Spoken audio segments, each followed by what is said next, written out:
Hello everyone. আচ্ছা, তোমরা কে কে মাংসের ছাল খেতে ভালোবাসো আমাকে একটু কমেন্টে জানিও। আমার কর্তা কিন্তু মাংসের ছাল খেতে খুব ভালোবাসে।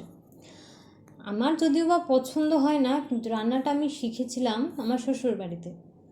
প্রথমে আলুটাকে ভালো করে কড়া কড়া করে ভেজে আলুটাকে তুলে তারপরে গরম সর্ষের তেলে একটু পেঁয়াজ ভেজে তার মধ্যে মাংসের ছাল দিয়ে দেবো।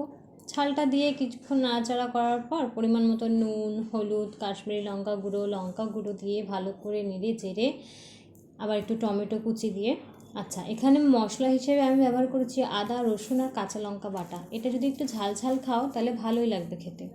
আর শুকনো খোলায় আমি একটু জিরে ভেজে নিয়েছি। জিরে ভেজে হাতে গুঁড়িয়ে তার উপর ছড়িয়ে দিলে গন্ধটা খুব সুন্দর ছাড়ে।